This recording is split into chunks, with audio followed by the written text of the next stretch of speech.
All right. Let's get straight to our next management. IRB Infra Trust to offer 5 of its matured highway assets to IRB InvIT Fund. The proceeds will be utilized to capitalize on the upcoming opportunities. To help us out with the rationale, how are things shaping up, we're joined by Mr. Mhaiskar, the Chairman and Managing Director of IRB. Hi, Mr. Mhaiskar. Good morning and good to see you in. It's been a while since we chatted. This is Nigel on this side. Well, give us the rationale for this particular move and how does it help the company? Very good morning, Nigel. Yes, you're right. We are speaking after a long time. And let me start by congratulating you on completing 25 years.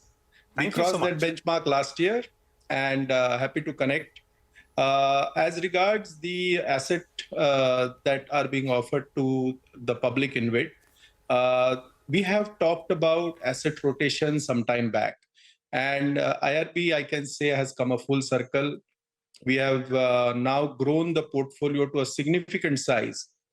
If we look at the IRB portfolio across the listed entity and the 2 downstream investments that we hold in the private InvIT and public InvIT together, it has surpassed 80,000 crores. And with this significant sizing up of the assets, we have now decided that we want to undertake an asset rotation plan under which presently we have offered 5 of our assets from the private InvIT portfolio to be sold down to the public InvIT. A non-binding offer has been made, as has been made public, and the public InvIT would now evaluate these assets on whether they would like to buy it or not, and then the process would be taken forward. The total enterprise value of these 5 assets is around 16,000 plus crores. The idea here is that with a considerable size of portfolio having created, we want to unlock some value, and the value that gets unlocked we deploy in growing this portfolio further by undertaking newer projects. And that is the rationale behind this strategy. Mr.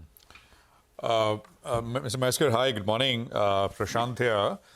So could you talk to us a little bit about the sort of value creation, the value unlocking that you're talking about, and where exactly will this be reinvested, the proceeds? Yeah, so these 5 assets presently are in the balance sheet of the private InvIT. Private InvIT, as you know, comprises of 3 large investors, with IRB holding 51% of it. And GIC Singapore holds 25%, and Ferrovial Group, listed out of US, holds the balance 24%. So this private InvIT is making these 5 assets available to the public InvIT now. The enterprise value of these 5 assets, as I said, would be in the range of around 16,000 crores. The private InvIT as a portfolio has a net debt to equity of around 40% debt. So once these assets are sold, the equity value that would come back to the private InvIT will then be deployed to undertake newer projects, because we see a strong pipeline of asset monetization that NHAI or Road Ministry is likely to undertake. And that is the opportunity in future where the proceeds of this asset sale will be utilized. So let us look at it this way, that these are all matured assets, and if we see, these have been operational for last 5-6 years. So we usually bid assets on a equity IRR of 15-16%. And with the construction risk taken off, the assets having stabilized, I have a good track record on tolling revenue history, now are being made available to the public InvIT. And the rationale for public InvIT is to look for matured, stabilized assets. So with the yield compression that will come through, it will create a significant amount of equity value for the private InvIT as a part of this strategy to sell down. Take that point. 2-part question then in that case. One, where is the plan to reinvest these proceeds? You said that the 16,000 crore you would invest in a lot of these NHAI sort of bids that are coming by right now. Awarding activity also, because the election is expected to be a little slow. So to that extent, over how long will you invest these 16,000 crores in? And have you identified any assets here? So 16,000 crores would be the enterprise value of these assets. The equity unlockment will be commensurate to that. and the equity money that will come back to IRB private InvIT will be then deployed for the newer assets. So if we look at the opportunities available, TOT is a platform which government has talked about very aggressively. They have a strong plan to monetize their assets, and these are the opportunities where we'll look to bid on. And we feel that this opportunity will continue to look strong in the future as well. So if you look at it regulatorily, we expect around 5 to 6 months for this whole unlocking exercise to take place. And once we have the money in the private InvIT, if we go by the regulation, we have a holding period of 18 months within which we have to deploy this equity back into new projects. So we have a fairly long period over which we can hold this liquidity and judiciously deploy it in good assets to create further yield generation and create value for the private InvIT platform. All right. Mr. Mhaiskar, a quick word on the toll collections. How have they been so far, if you could tell us that? And since we have you, we are set for the Maharashtra elections and you have presence out here.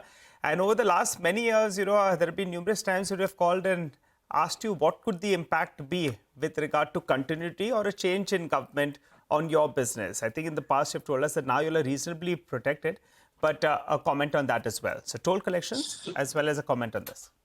So toll collections continue to be very strong. We have been disclosing the toll numbers across our assets on a monthly basis, and we have seen excellent traction in the past so many months. That I believe is a pulse of the economy, because these are projects spread across the country, and the toll numbers are very vibrant, and we expect them to continue to grow in a strong manner. And this is what gives the visibility to the whole portfolio, because if you look at the average life of the portfolio is today 22 years plus, and these assets have been growing at a very, very good pace and are creating significant value for the whole portfolio.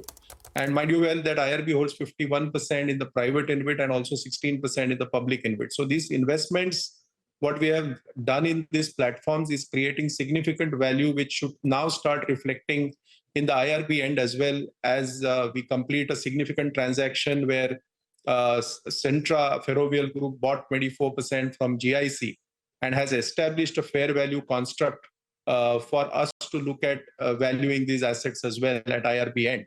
And I think this is going to play out very, very strong in the coming months and quarters. All right, take that point. On the election, I don't have any comment. Go ahead. On the election, I don't have any comment, because in my experience of 30 plus years, I would say that across the governments and political parties, there has been a very, very steady regime on the policy as regards toll roads are concerned. And we are grateful to the governments across board that they have been investor friendly, and the toll roads across government regimes has done well. So that risk is a thing of the past. It is a perceived risk. I don't think it is a risk today. It's a perceived risk. It's not a actual perceived risk. No, not to my experience in the last 30 years.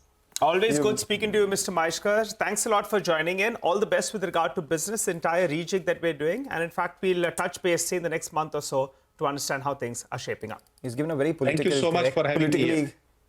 Politically correct answer given by Mr. Mhaiskar out here. We, hope for the business to continue extremely well. But